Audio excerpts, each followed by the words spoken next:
সেদিন হাতে তেমন কোনো কাজকর্ম ছিল না। সন্ধ্যের আগে মাঠ থেকে ফুটবল খেলা দেখে ধর্মতলা দিয়ে ফিরছিলাম। মোহনবাগান হেরে যাওয়াতে মনটাও ভালো ছিল না। কি আর করি, ধর্মতলার মোড়ের কাছেই মঠ লেনে তারানাথ জ্যোতিষীর বাড়ি গেলাম। তারানাথ একাই ছিল। আমায় বলল, এসো এসো, তা তোমাদের দেখা নেই বহুকাল। কি ব্যাপার? কিছুক্ষণ গল্পগুজবের পর উঠতে যাচ্ছি, এমন সময় প্রচন্ড বৃষ্টি নামল। তারানাথ এই অবস্থায় আমায় উঠতে দিল না। আমি দেখলাম বৃষ্টি হঠাৎ থামবে না। তারানাথের বৈঠকখানায় বসে আমরা দুজনে। বৃষ্টির সময় মনে কেমন এক ধরনের নির্জনতার ভাব আসে। বৃষ্টি না থাকলে মনে হয় শহর শুদ্ধ লোক বুঝি আমার ঘরে এসে ভিড় করবে। কেউ না এলেও মনের ভাব একই রকম থাকে, কিন্তু বৃষ্টি নামলে মনে হয় এই বৃষ্টি মাথায় কেউই আসবে না। সুতরাং আমার ঘরে আমি একা। তারানাথের সঙ্গে বসেও সেদিন মনে হলো আমরা দুজনে ছাড়া সারা কলকাতা শহরে যেন কোথাও কোনো লোক নেই। সুতরাং মনের ভাব পাল্টে গেল। এদিকে সন্ধ্যাও নামল। জীবনের বিভিন্ন ধরনের অভিজ্ঞতার কাহিনী বলার ও শোনার ইচ্ছে দুজনের মনেই উদয় হল। ঘোর বৃষ্টিমুখর আষাঢ় সন্ধ্যায় আমরা মোহনবাগানের শোচনীয় পরাজয়, ল্যাংড়া আম অতিরিক্ত সস্তা হওয়ার ব্যাপার, চৌরঙ্গীর মোড়ে ওবেলাকার বাস দুর্ঘটনা প্রভৃতি বিভিন্ন রকমের কথা বলতে বলতে হঠাৎ কোনো সময় নারী প্রেমের প্রসঙ্গে এসে পড়লাম। তারানাথ বেশ বড় জ্যোতিষী ও তান্ত্রিক হলেও সুখদেব যে নয় বা কোনো কালে ছিল না, এ কথা পরের গল্পতে বলেছি। আশা করি তা আপনারা ভোলেননি। নারীর সঙ্গে সে যে বহু মেলামেশা করেছে এ কথা বলাই বাহুল্য। সুতরাং তার মুখ থেকে এ বিষয়ে কিছু রসালো অভিজ্ঞতার কথা শুনব তা আশা করা আমার পক্ষে স্বাভাবিকই ছিল, কিন্তু তার বদলে সে এ সম্পর্কে অসাধারণ ধরনের অভিজ্ঞতার কাহিনী বর্ণনা করল। তার জন্য সত্যি আদৌ প্রস্তুত ছিলাম না। আরেকটা কথা, তারানাথকে দেখে বা তার মুখে কথা শুনে আমার মনে হয়েছিল একটা কি ঘোর দুঃখ সে মনে চেপে রেখেছে। অনেকবার তন্ত্রশাস্ত্রের কথাবার্তা বলতে গিয়ে যেন কি একটা বলি বলি করেও বলেনি। আজ বুঝলাম তারানাথের তান্ত্রিক জীবনের অনেক কাহিনী সে আমার কাছে কেন, কারোর কাছেই বলেনি। হয়তো সেগুলো ঠিক বলবার কথাও নয়, কারণ সে কথা বলা তার পক্ষে কষ্টকর স্মৃতির পুনরুদ্বোধন করা মাত্র। তাছাড়া আমার মনে হয় লোককে সেসব গল্প বিশ্বাস করানোও শক্ত। বললাম, জ্যোতিষী মশাইয়ের এ সম্পর্কে অভিজ্ঞতা নিশ্চয়ই আছে, কি বলেন? অভিজ্ঞতা একটা আছে, এবং সেটা বড় মারাত্মক রকমের অদ্ভুত। প্রেম কাকে বলে বুঝেছিলাম সেইবার, এখন কিন্তু সেটা স্বপ্ন বলে মনে হয়। শোনো তবে। আমি বাধা দিয়ে বললাম, কোনো ট্র্যাজিক গল্প বলবেন না। প্রথম প্রেম হলো একটি মেয়ের সঙ্গে, সে মারা গেল, এই তো। ও ঢের শুনেছি। ঢের শোনোনি? শোনো, কিন্তু বিশ্বাস যদি না করো তাও আমায় বলবে। এরকম গল্প বানিয়ে বলতে পারলে একজন গল্প লেখক হয়েছে তুমি। দু একজন নিতান্তই অন্তরঙ্গ বন্ধু ছাড়া এ কথা কারোর কাছে বলিনি। ঠিক এই সময় বাড়ির ভেতর থেকে তারানাথের বড় মেয়ে চারু ওরফে চারি দুপেয়ালা গরম চা ও দুখানি করে পরোটা ও ডাল ভাজা আনলো। চারি 10 বছরের মেয়ে, তারানাথের মতোই গায়ের রং, বেশ উজ্জ্বল, মুখ চোখ মন্দ নয়। চারির কাছে কথা দিয়েছিলাম ধর্মতলার দোকান থেকে তার জন্য উলবোনার একটা ছবির ও প্যাটার্নের নকশা কিনে দেব। বললাম, আজ ফুটবলের ভিড় ছিল, কাল ঠিক এনে দেব। চারি দাঁড়িয়েই ছিল। তারানাথ বলল, চারিমা, তুই যা, ইয়ে দুটো পান সেজে নিয়ে আয়। মেয়ে চলে গেলে আমার দিকে তাকিয়ে বলল, ছেলে পিলের সামনে সেসব গল্প। আচ্ছা, চাটা খেয়ে নাও, পরোটা খানা ফেলতে পারবে না। ইয়াং ম্যান তোমরা, এখনই তো তোমাদের খাওয়ার বয়স। ওই বৃষ্টির জলেই হাত ধুয়ে ফেলো। চা পানের পরে তারানাথ গল্প বলতে শুরু করলো। বীরভূমের শ্মশানের যে পাগলির অদ্ভুত কাণ্ড সেবার গল্প করেছিলাম, তার ওখান থেকে তো চলে এলাম সেই কাণ্ডের পরে। কিন্তু তন্ত্রশাস্ত্রের প্রতি আমার একটা অত্যন্ত শ্রদ্ধা হয়ে গেল তারপর থেকে। নিজের চোখে যা দেখলুম তা তো আর বিশ্বাস না করে থাকতে পারি না। এটা পাগলির কথা থেকে বুঝেছিলাম। পাগলি আমায় ইন্দ্রজাল দেখিয়েছিল নিয়ন্ত্রণের সাহায্যে, কিন্তু সে তো ব্ল্যাক ম্যাজিক ছাড়া উচ্চতন্ত্রের কথাও বলেছিল। ভাবলাম দেখি না কি আছে এর মধ্যে। গুরু খুঁজতে শুরু করলাম। খুঁজলে কি হবে, ও পথের পথিকের দর্শন পাওয়া অত্যন্ত দুর্লভ। পথে প্রবাসে ঘুরতে ঘুরতে বরাকর নদীর ধারে শালবনের মধ্যে একটা ক্ষুদ্র গ্রামের সীমায় এক মন্দিরে একদিন আশ্রয় নিয়েছি। শীতকাল। আমি বনের ডালপালা কুড়িয়ে আগুন করবার জোগাড় করতে যাচ্ছি। এমন সময় একজন শ্যামবর্ণ ঋজু ও দীর্ঘাকৃতি প্রৌঢ় সাধু দেখি একটা পুটলি বগলে মন্দিরে ঢুকছে। আমি গিয়ে সাষ্টাঙ্গে তাকে প্রণাম করব। তুই যে দেখছি বড় ভক্ত, কি চাস এখানে? বাড়ি ছেড়ে দেখছি রাগ করে বেরিয়েছিস। রাগ নয় বাবাজি, বৈরাগ্য। ওহে ছোকরা, সাধু হব বললেই সাধু হওয়া যায় না। তোর মধ্যে ভোগের বাসনা এখনো পুরো মাত্রায় রয়েছে। যা, সংসার ধর্ম করবে যা। মন্দির থেকে একটু দূরে ছাতিম গাছের তলায় সাধুর পঞ্চমুণ্ডির আসন, 5টি নরমুণ্ড পেতে তৈরি। সাধু রাত্রে সেখানেই নির্জন সাধনা করেন, তাও দেখলুম। মনে ভারী শ্রদ্ধা হলো। সংকল্প করলুম এই মহাপুরুষকে ছেড়ে কোথাও যাচ্ছি না এবার। কিছুদিন লেগে রইলাম তার পিছনে। তার হোমের কাঠ ভেঙে এনে দিই 3 মাইল দূরের কুসুম্বনী বলে একটি গ্রাম থেকে তার চাল ডাল কিনে আনি। গ্রামের সকল লোকের মুখে শুনলুম সাধুটি বড় একজন তান্ত্রিক। অনেক রকম ক্রিয়াকলাপ তাঁর আছে। তবে পাগলির কাছে যেতে লোকে যেমন আমায় ভয় দেখিয়েছিল, এখানে তেমনই ভয় দেখালো।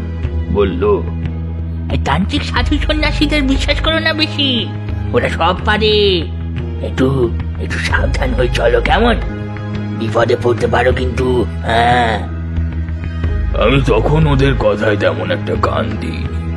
তবে শীঘ্রই ওদের কথার সত্যতা বুঝলুম। গভীর রাত্রিতে আমার ঘুম ভেঙে গিয়েছে। সেদিন শুক্লপক্ষের রাত্রি, বেশ ফুটফুটে জ্যোৎস্না।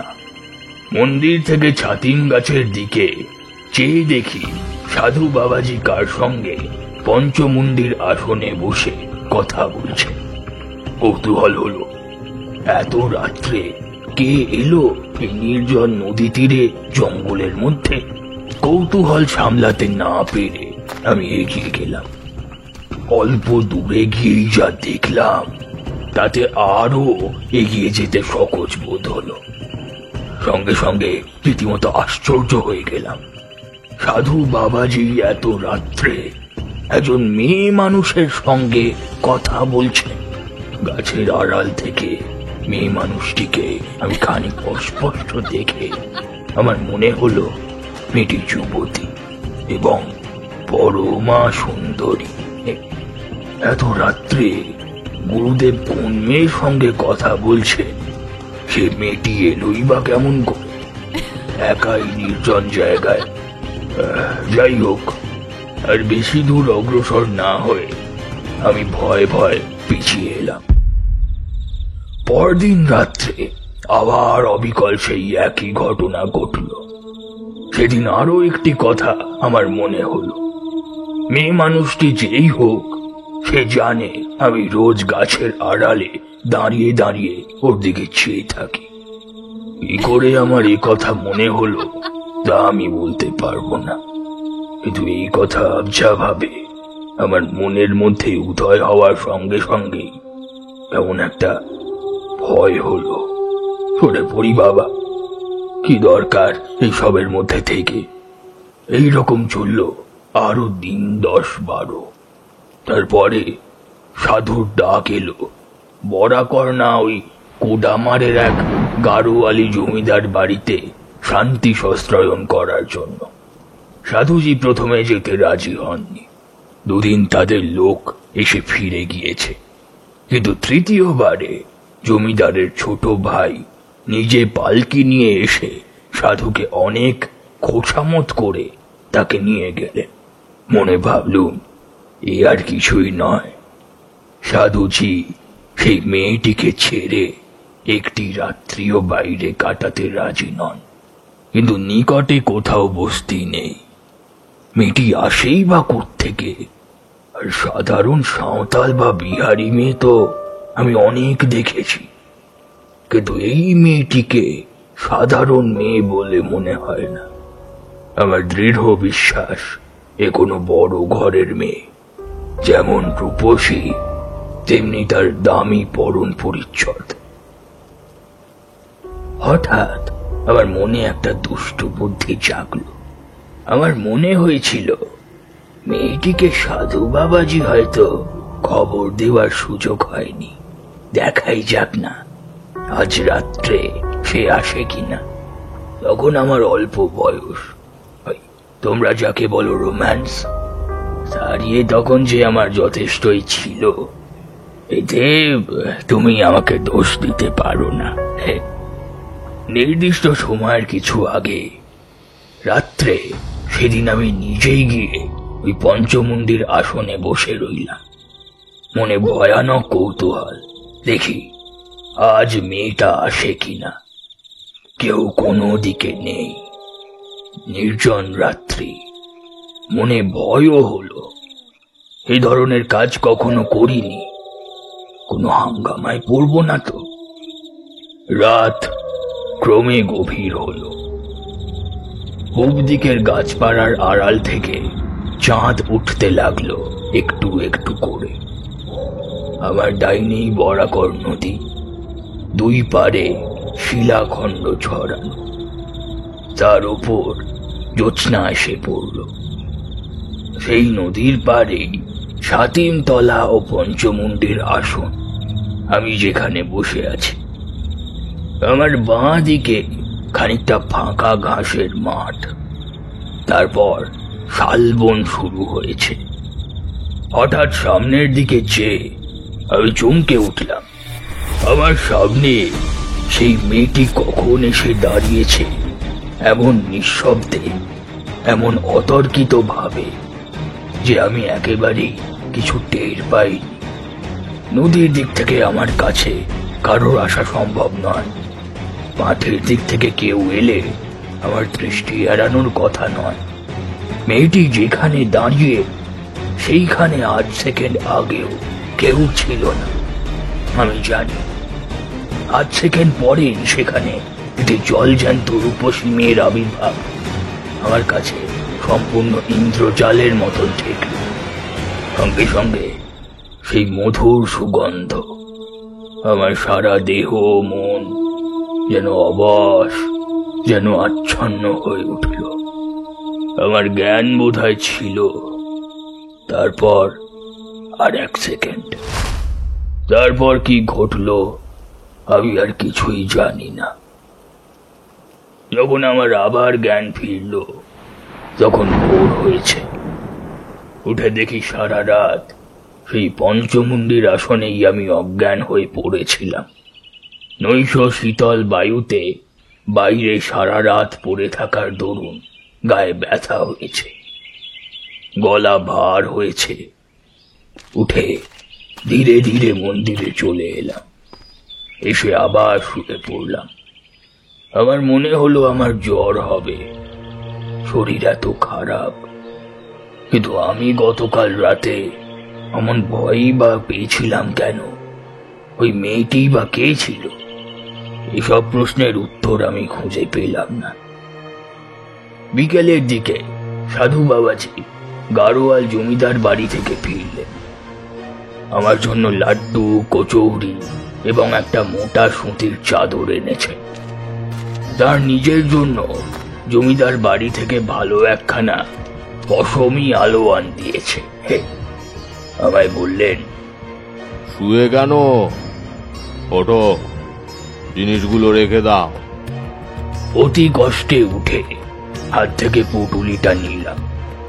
তিনি আমার দিকে চেয়ে বললেন, কি হয়েছে? অসুখ বিসুখ নাকি? কিচ্ছু জবাব দিলাম না।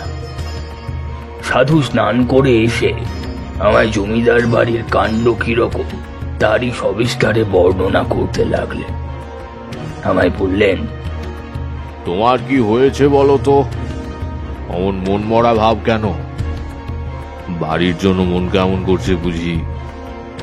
বলেছি তো বাবা, তোমরা ছেলে ছোকরা, এ পথে কি নামলেই নামা যায় রে বাপু?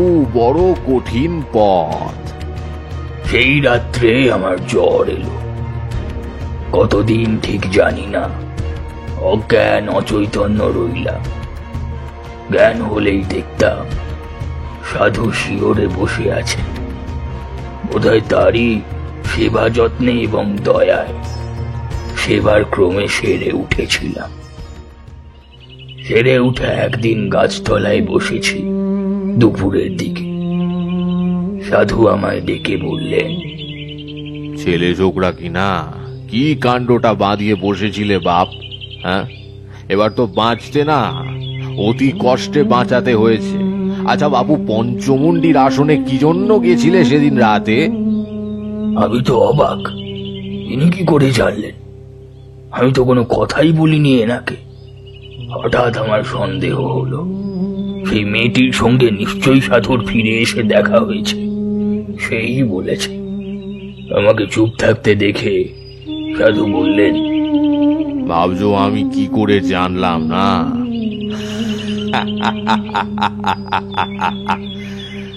আরে বাপ, কতটুকুই বা তোমরা বোঝো আর কতটুকুই বা তোমরা জানো? তোমাদের দেখে দয়া হয়।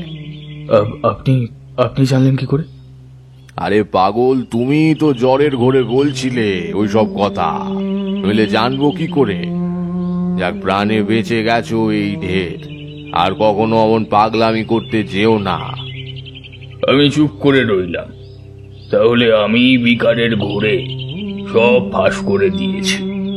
সেই দিন মনে মনে সংকল্প করলাম, 2-1 দিনের মধ্যেই এখান থেকে চলে যাব। কিন্তু আমার ভাগ্যলিপি ছিল অন্যরকম। সাধু বাবাজিকে তার পরদিন পাহাড়ি বিচ্ছুতিতে কামড়ালো। তিনি তার যন্ত্রণায় অজ্ঞান হয়ে পড়লেন। আমি 5 মাইল দূরবর্তী হিজিমের থেকে ডাক্তার ডেকে আনি, তার সেবা করি, দিন রাত জেগে থাকি। 3 দিন পর তিনি সেরে উঠলেন। আমি দিন 10 পর বললুম, সাধু বাবাজি, আমি তবে আজ চলে যাবে? কোথায়? এখানে থেকেই বা কি হবে? আমার তো কিচ্ছু হচ্ছে না। মিছে বসে থাকা আর মন্দিরের প্রসাদে ভাগ বসা, 2টি পেটের ভাতের লোভে আমি তো এখানে বসে থাকতে পারি না। ভেবেছিলাম এ পথে নামাবো না তোমায়, কিন্তু তুমি দুঃখিত হয়ে চলে যাচ্ছ, সেটা বড় কষ্টের বিষয় হবে আমার পক্ষে। তুমি আমার যথেষ্ট উপকার করেছো, নিজের ছেলের মতো সেবা করেছো। তোমাকে কিছু দিতে চাই। একটা কথা তার আগে বলি, তোমার সাহস আছে তো? আগে হ্যাঁ, এর আগেও আমি বীরভূমের এক শ্মশানে তন্ত্র সাধনা করেছি। সে পাগলিকে তুমি চেনো? আরে, সেটা অতি সাংঘাতিক মেয়ে মানুষ। তুমি তার হাত থেকে যে অত সহজে উদ্ধার পেয়ে এসেছো, সে কেবল তোমার পূর্বজন্মের পুণ্য। ওর নাম মাতু পাগলি, মাতঙ্গিনী। ও নিম্ন শ্রেণীর তন্ত্রে ভয়ানক ভাবে সিদ্ধ। ওর সংস্পর্শে গিয়ে পড়েছিলে কি সর্বনাশ! ওকে আমরা পর্যন্ত ভয় করে চলি। কিরকম জানো? যেমন লোকে খ্যাপা শিয়াল কুকুর কিংবা গোখরো সাপকে ভয় করে, তেমন ও সেই জাতীয়। অসাধারণ ক্ষমতা ওর নিম্নতন্ত্রের, ওর ইতিহাস বড় অদ্ভুত। যখন ওর সঙ্গে ছিলে তখন কিছু কিছু অধিকার হয়েছে তোমার। তোমাকে আমি মন্ত্র দেব, কিন্তু তুমি যুবক, তোমার মনের ভাব আমি জানি। তুমি কি জন্য রাতে পঞ্চমন্দির আসনে গিয়েছিলে বলো তো? আমি লজ্জায় মাথা নিচু করে রইলাম। মনের গোপনে পাপ নেই, তবে সেই অপরিচিত নিশাবিহারিণী রূপসীর টানে। তবে এই কথা একজন গুরুস্থানীয় ব্যক্তির সামনে স্বীকার করা কি সম্ভব? সেই দিন সাধু অতি গূঢ় এবং গোপনীয় কথা আমায় বললেন। তোমার সাহস থাকে সে মন্ত্র আমি তোমায় দেব, কিন্তু আমার নিষেধ যদি শোনো, এ পথে নেব না। এতটা বলে সাধুজি ভালো করেননি। আমার কৌতূহল আরো বেড়ে গেল। আমি নাছোড়বান্দা হয়ে পড়লাম। মন্ত্র আমি নেবই। সাধুজি আমায় বললেন, তবে কনকবতী দেবী সাধনার মন্ত্র নাও, কন্যাভাবে পাবে দেবীকে। আমি চুপ করে রইলাম। তিনি আবার বললেন, তবে কিঙ্কিনী সাধনার মন্ত্র। কি বিপদে পড়েছি সাধুটাকে নিয়ে। অন্য যোগিনীদের দেখতে দোষ কি? সাধু আমায় চুপ করে থাকতে দেখে বললেন, বেশ, আমি তোমাকে মধু সুন্দরী দেবী সাধনার মন্ত্র দিচ্ছি। একে কন্যা ভাবে, ভগ্নী ভাবে বা ভার্যা ভাবে পেতে পারো, তবে আমার কথা যদি শোনো, কখনো ভার্যা ভাবে পেতে যেও না। বিপদের দিক বলি, ভার্যা ভাবে সাধন করলে তিনি তোমাকে প্রণয়ীর মতো দেখবেন, কিন্তু এরা মহাশক্তিশালিনী যোগিনী, সাধারণ মানবী নয়। এদের আয়ত্তের মধ্যে রাখা বড় শক্ত। হয় তোমাকে পৃথিবীর মধ্যে সর্বাপেক্ষা সুখী মানুষ করে রাখবে, নয়তো একেবারে উন্মাদ করে ছেড়ে দেবে। সামলাতে পারা বড় কঠিন। বাবা, এই জায়গা থেকে তোমায় চলে যেতে হবে। তোমায় এখানে আমি আর রাখতে পারবো না। এক জায়গায় দুজন সাধকের স্থান হয় না। বেশ ভালো, আমিও তাই চাই না। আমার ভয় ছিল হয়তো সাধুজিও মাথু পাগলির মতো হিপনটিজম জানে এবং খানিকটা আমায় অভিভূত করে হয়তো যাতা দেখাবে। তারপর আমার টাইফয়েড জ্বর হয়। হয়তো পঞ্চমন্দির আসনে যখন বসে তখনই জ্বর আসছে। সেই সময় জ্বরের পর ব্যবস্থায় অসুস্থ মস্তিষ্কে কি বিকার দেখে থাকবো, হয়তো চোখের ধাঁধা। আসন ছেড়ে উঠে এইসব সন্দেহ আমার হয়েছিল। হ্যাঁ, সত্যি বলছি। যাক সেসব কথা। তারপর ওখান থেকে চলে গেলাম বরাকর নদীর ধারে আরেকটি নির্জন জায়গায়। ওখান থেকে 5-6 মাইল দূরে একটা গ্রাম ছিল। কিছু দূরে থাকতাম গ্রামের বারোয়ারি ঘরে। গ্রামের লোকে যে যা দিত তাই খেতাম। আর সন্ধ্যের পরে নদীর ধারে নির্জন বসে মন্ত্র জপ করতাম। এইরকম 1 মাস কেটে গেল, 2 মাস গেল, 3 মাস গেল, কিছুই দেখি না। মন্ত্রের ওপর বিশ্বাস ক্রমেই যেন কমে আসছিল। তবুও মনকে বোঝালাম 6 মাস পরে পূর্ণহতি ও হোম করার নিয়ম বলে দিয়েছিল সাধুজি। তার আগে কিচ্ছু হবে না। 6 মাসও পূর্ণ হলো। সাধুজি যেমন বলে দিয়েছিলেন ঠিক সেই সব নিয়ম পালন করেই আমি হোম করলাম। কিচ্ছু দেখিনি। যেমন ওই পাগলি তেমন এই সাধু। তন্ত্র সব বাজে কথা। খানিকটা হিপনটিজম জানে, তার বলেই মূর্খ গ্রামবাসীগুলোকে ঠকিয়ে খায়। এসব ভাবি বটে, কিন্তু জবটা ছাড়তে পারিনি। অভ্যেস মতো করেই যায়। ওটা যেন একটা বদ অভ্যাস হয়ে দাঁড়িয়েছিল আমার। এভাবে আরো 4 মাস 5 মাস কেটে গেল। একদিন সন্ধ্যার দিকে আমি একটা গাছের তলায় বসে জব করছি। অন্ধকার হলেও খুব ঘন হয়নি তখনও। হঠাৎ তীব্র কস্তুরীর গন্ধ অনুভব করলাম বাতাসে। বেশ মন দিয়ে শুনে যাও, এক বর্ণ কিন্তু মিথ্যা বলিনি। কস্তুরীর গন্ধটা যখন সেকেন্ড 4-5 পেয়েছি, তখন আমার সেই দিকে মন গেল। ভাবলাম, এ দেখছি অবিকল কস্তুরীর গন্ধ। বাহ, পাহাড়ের জঙ্গলে কত সুন্দর অজানা বনফুল আছে। তারপরেই আমার মনে হলো, আমার পিছনে, অর্থাৎ যে গাছটার তলায় আমি বসেছিলাম, তার গুঁড়ির আড়ালে কে একজন এসে দাঁড়িয়েছে।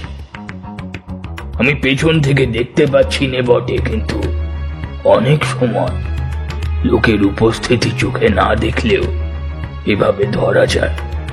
আমার সমস্ত ইন্দ্রিয় তখন যেন অতিমাত্রায় সজাগ ও সতর্ক হয়ে উঠেছে। বাতাস যেন বন্ধ হয়ে গেল, সমস্ত শরীর যেন গরম আগুনের হলকা বেরুচ্ছে তার মধ্যে দিয়ে। আবার অজ্ঞান হয়ে যাব নাকি? খুব ভয় হলো। ঠিক সেই সময় আমার সামনে দেখলাম একটি মেয়ে দাঁড়িয়ে। আধ সেকেন্ড আগেও তিনি সেখানে ছিলেন না। ঠিক সেই পঞ্চমুণ্ডির আসনে বসার রাত্রে সেই অভিজ্ঞতার পুনরাবৃত্তি। কিন্তু এবার মনে মনে দৃঢ় সংকল্প করলাম, জ্ঞান হারাবো না কখনো। মেয়েটি দেখি এক দৃষ্টে আমার দিকেই তাকিয়ে রয়েছে। ঠাকুরমশাই, আপনি নিশ্চয়ই কিছু ভুল দেখেছিলেন। এরকম হয় নাকি হয়? নিজের চোখে, সুস্থ শরীরে। শোনো, বিশ্বাস করো বা না করো তা কিন্তু আলাদা কথা, কিন্তু যা দেখেছি তা তুমি মিথ্যে বলতে পারবে না। আজ ঠাকুরমশাই, আপনি চটে যাচ্ছেন কেন? তা দেবীকে কেমন দেখতে ছিল ঠাকুরমশাই? ভারী রূপসী যদি বলি তবে কিছুই বলা হবে না। মধুসুন্দরী দেবীর ধ্যানে আছে। উদ্যত ভানু প্রতিকাশা, বিদ্যুৎ পুঞ্জি নিত্যা সতী, নীলাম্বর পরিধানা, মদবিহলোচনা, নানালঙ্কার শোভ্যনাঢ্যা, কস্তুরী গন্ধ মোদিতা, কোমলাক্ষী স্মিরংমুখী, বিনোত তুঙ্গা পরোধনা। আহা, অবিকল সেই মূর্তি। যখন বুঝলাম দেবী ধ্যান মন্ত্র মন গড়া কথা নয়, সাধুকে প্রত্যক্ষ করলে এমন বর্ণনা দেওয়াও যায় না। তারপর তারপর কি হলো ঠাকুরমশাই? আমার চেতনা তখন লোপ পাওয়ার মতো হয়েছে। কথাবার্তা যা হয়েছিল সব বলবার দরকার নেই। মোটের ওপর সেই থেকে মধুসুন্দরী দেবী প্রায় প্রতি রাতে আমার সঙ্গে দেখা করতে আসতেন। নদী তীরে সেই নির্জন জায়গায় তাকে চেয়েছিলাম প্রিয়া রূপে। বলাই বাহুল্য, সাধুর কথা কে শোনে? তখন শীতকাল, বরাকর নদীর জল কম হয়েছে অনেক। জলের ধারে জলজ লিলি গাছ শুকিয়ে হলদে হয়ে এসেছে। আগে যখন জল ছিল, সেখানে বালির ওপর অভ্রকণা জ্যোৎস্না রাত্রে চকচক করত। বরাকর নদীর দুপারে শালবন পাতা ঝরিয়ে দিচ্ছে। আকাশ রোজ নীল। রাত্রে শুক্লপক্ষের জ্যোৎস্নার বড় মনোরম শোভা। এই সময় থেকে 3টি মাস দেবী প্রতি রাত্রে আমার সঙ্গে দেখা করতেন। সত্যিকার বাঁচা বেঁচেছিলাম ওই 3 মাস। এসব কথা বলা এখন আমার পক্ষে বেদনাদায়ক। কত বেদনাদায়ক তুমি জানো না। দেবী বটে, মানুষের সাধ্য নেই অমন ভালোবাসা, অমন নিবিড় বন্ধুত্ব দান করা। সে এক স্বর্গীয় দান। সে তুমি বুঝবে না। তোমায় কি বোঝাবো? তুমি আমায় অবিশ্বাস করবে, মিথ্যেবাদী ভাববে, পাগল ভাববে। হয়তো এতক্ষণে ভেবেওছ। তুমি কেন, আমার স্ত্রী আমার কথা বিশ্বাস করে না। আমায় তান্ত্রিক সাধু পাগল করে দিয়েছিল গুণগান করে, কিন্তু সেই সুখের প্রকৃতি ভীষণ তেজস্কর মদিরার মতো। একটি সাঁওতালি মেয়ে রোজ নদীর ঘাটে জল নিতে আসে। সুঠাম তার দেহের গঠন, নিকটের বস্তিতে তার বাড়ি। অনেকদিন থেকে তাকে দেখছি, সেও আমায় দেখে। সেদিন সে জল নিয়ে ফিরে যাচ্ছে, আমায় তাদের বাঁকা বাংলায় বললে, নাম হই সাধু বাবা, বলছি কি আমার না ছেলে হই না মরে যায়। এই রোগটার কোনো মাদুলি আছে তোমার কাছে সাধু বাবা? এমন ভাবে করুণ সুরে বললে আমার মনে দয়া হলো। মাদুলি দিতে জানিয়ে কথা বলিনি, তবে তার সঙ্গে কিছুক্ষণ গল্প করলাম। তারপর সে চলে গেল। সেই রাতে মধুসুন্দরী দেবীকে দেখলাম ভয়ানক রূপে আমায় দেখা দিলেন। তেমন রূপ তুমি কল্পনা করতে পারবে না। কি ভ্রুকুটি কুটিল দৃষ্টি, কি ভীষণ মুখের ভাব। সে মুখের ভাব চণ্ডিকা দেবীর রোষ কটাক্ষ যেমন লোলো জিহবা করালিনী প্রচণ্ডা কাল ভৈরবী মূর্তি সৃষ্টি হয়েছিল, এও ঠিক তেমন। পিশাচিনী মধুসুন্দরী, আমার এই মূর্তি দেখে ভীষণ ভয় হলো। পিশাচী মধুসুন্দরী তা বুঝলেন, আমায় বললেন, সব চিনতে পারবে? অন্ধকার রাতে সাঁওতালদের কোনো বউয়ের সব তোমার সামনে দিয়ে যদি জলে ভেসে যায়, চিনতে পারবে? যদি তুমি না চিনতে পারো, দুটি সবে জড়াজড়ি করে ভেসে থাকলে অন্য লোকে সকালে নিশ্চয়ই চিনবে। দেবী, তোমায় আমি ভালোবাসি। অমতি, আমায় দেখিও না। তুমি আমার ক্ষতি করো, কিন্তু অন্য কোনো নিরপরাধিনী স্ত্রীলোকের প্রাণ কেন নেবে তুমি? দয়া করো, দয়া করো। বহু চেষ্টায় প্রসন্ন করলাম দেবীকে। তখন আবার যে দেবী সেই দেবী বললেন, সেই সাঁওতালদের মেয়ের মতিতে আমায় দেখতে চাও? সেই মতিতে এখনই দেখা দেব। বলতে বলতে সেই সাঁওতালদের মেয়েটি আমার সামনে দাঁড়িয়ে, বরং আরো নিটোল গরম শরীরের, মুখের ভাবও আরো কমনীয়। ও চাই না, ও মূর্তি আমার চাই না দেবী, তুমি আমায় মতি দেখাও। সেই রাত্রি থেকে বুঝলুম আমি কাল সাপ নিয়ে খেলা করছি।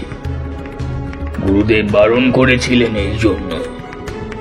হয়তো একদিন মরবো এর হাতে। সাপুরে সাপ খেলায় মন্ত্রে, আবার বেকায়দায় পড়লে সেই সাপেই আবার ছোবল মারে। একদিন দেবী আমায় বললেন, আর কিছুদিন যাক, তোমার বহর নিয়ে যাব। কোথায়? সে বলবো না এখন।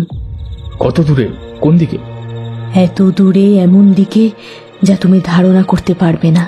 তবে তোমার ভাগ্যে আছে কি তা? সব ভুলে গেলাম আবার। পিশাচিনী মধুসুন্দরী তখন কোথায় মিলিয়ে গেছে আবার। আমার সামনে হাস্যময়ী যৌবন চঞ্চলা, মঞ্চ স্বভাবা, অপরূপ রূপসী এক তরুণী নারী। আমি আবার কিসের নেশায় অভিভূত হয়ে পড়লাম, মাথা ঠিক রইল না আমার। দেবী একদিন বললেন, বিপদ আসছে তোমার, তৈরি হও। কি কি বিপদ? তা বলবো না। প্রাণ সংস্কার বিপদ? তা বলবো না। তুমি অভয় দিলে বিপদ কিসের? আমি ঠেকাতে পারবো না, কেউ ঠেকাতে পারবে না। যা আসছে তা আসবেই। তার কথা সত্যিই হলো। 3 মাস পরে আমার বাড়ি থেকে লোকজন আমার সন্ধানে সেখানে গিয়ে হাজির হয়েছে। গ্রামের লোক তাদের বলেছে, একজন পাগল, বোধহয় বাঙালি হবে, অল্প বয়সে বরাকর নদীর ধারে শালবনে সন্ধ্যাবেলায় বসে থাকে আর আপন মনে বিড় করে বকে। আমায় এই অবস্থায় গাঁয়ের অনেকেই নাকি দেখেছে। তাই শুনে বাড়ির লোক গিয়ে খুঁজে বার করলো আমাকে। ছেঁড়া ময়লা কাপড় পরনে, মাথায় চট, গায়ে তখন খড়ি উঠেছে।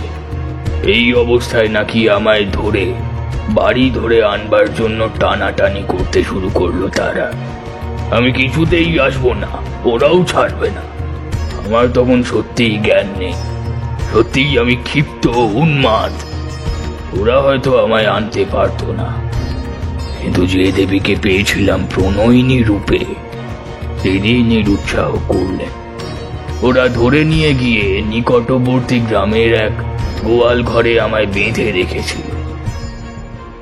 গভীর রাত্রে বাঁধন ছিঁড়ে ওদের হাত থেকে লুকিয়ে পালিয়ে সেই একটি রাত মধুসুন্দরী দেবীর সঙ্গে দেখা করেছিলাম। দেবীকে বলেছিলাম, আমি এই নদী তীরে তীর্থস্থান ছেড়ে কোথাও যাব না, আমায় বাঁচাও।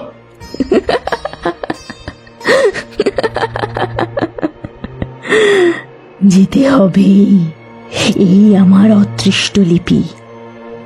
অদৃষ্টের বিরুদ্ধে তিনি অত বড় শক্তিশালিনী যোগিনী হয়েও যখন যেতে পারেননি, তিনি জানেন এই রাতের পরে জীবনে তার সঙ্গে আর কখনো আমার দেখা হবে না। আগে থেকে বলে তৈরি করে রাখতে চেয়েছিলেন ওই জন্যই। দেবী ত্রিকালজ্ঞা, তাকে জিজ্ঞেস করিনি কি করে তিনি এ কথা জানলেন। হলো তাই। বাড়ি আসার পরে সবাই বললে কে কি খাইয়ে আমায় পাগল করে দিয়েছে। দিন কত উন্মাদের চিকিৎসা চলল। বছর খানেক পরে আমার বিয়ে হলো। সেই থেকেই আমি সংসারী। বাপরে, এ কি ছেলে খেলা নাকি? মারা যাব শেষে। অন্য নারী জীবনে এলে তিনি দেখা দেবেন, সে চেষ্টাও কখনো করিনি। এ কতকাল হয়ে গেল, সে কি আজকের কথা? ইচ্ছে হয় না কে বলেছে? বললুম তো, ওই 3 মাসই আমি বেঁচে ছিলাম। এখন শুধু আমার প্রাণ শক্তিটুকু আছে, আমি বেঁচে নেই। দেবী এসেছিলেন মানসী হয়ে। এদিকে সরৌসৌর্যশালিনী শক্তি রূপিণী যোগিনীর তেজের কাছে ঘেঁষা যায় না। অথচ কি মানবী হয়ে যেতেন যখন ধরা দিতেন আমায়। প্রিয়ার মতন আসতেন কাছে, এমনই মিষ্টি, এমনই ঠোঁট ফলিয়ে, মাঝে মাঝে অভিমান। বরাকর নদীর ধারে শালবনে রাত্রির পর রাত্রি তার মধুর হাসিতে জ্যোৎস্নার মতো উজ্জ্বল হয়ে উঠত। এমনি কত রাত ধরে এক এক সময় ভ্রম হতো, তিনি হয়তো সত্যি মানুষই হবেন। বিদায় নিয়ে যাবার রাতটিতে দেবী আমায় বলেছিলেন, নদী তীরের এই 3 মাসের জীবন আমিও কি ভুলব ভেবেছ? আমাদের পক্ষেও সুলভ এ নয়। ভেবো না আমরা খুব সুখী। আমাদের মতো সঙ্গী হারা, বদ্ধ হারা এরকম জীব কোথায় আছে? প্রেমের কাঙাল আমরাও কতদিন পরে একজন মানুষের আমাদের সত্যিকারের চাওয়া চায়। তার জন্যে আমাদের মন সর্বদা তৃষিত হয়ে থাকে, কিন্তু তাই বলে নিজেকে সহজলভ্য করতে পারিনি। আগ্রহ করে যে না চায় তার কাছে যাইনি, সে আমার প্রেমের মূল্য দেবে না, নিজেও আনন্দ পাবে না। যা কিনা পাওয়া যায় বহু চেয়ে পাওয়ার পরে। কিন্তু আমাদের অদৃষ্ট লিপি কোথাও চিরদিন থাকতে পারিনি। কি না কি ঘটে যায়, ছেড়ে চলে যেতে হয় অনিচ্ছা সত্ত্বেও। কজন আমাদের ডাকে, কজন বিশ্বাস করে। সুখী ভেবো না আমাকে।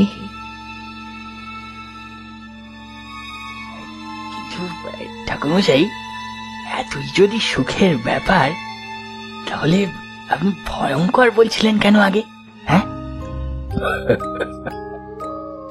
ব্যাপার ভয়ঙ্কর এই জন্যই যে আমার সারা জীবনটা মাটি হয়ে গেল ওই 3 মাসের সুখ ভোগে। কোনো দিকে মন দিতে পারিনি। মধ্যে তো দিন কত উন্মাদ হয়ে গিয়েছিলাম, বিয়ের পরও। তারপর ফিরে সামলে উঠে ওই জ্যোতিষের ব্যবসা আরম্ভ করে যা হয় একরকম। সেও দেবীরই দয়া। তিনি বলেছিলেন জীবনে কখনো অন্য কষ্টে আমায় পড়তে হবে না। পড়তে কখনো হয়ওনি, কিন্তু ওতেই কি আর আনন্দ দেয় জীবনে?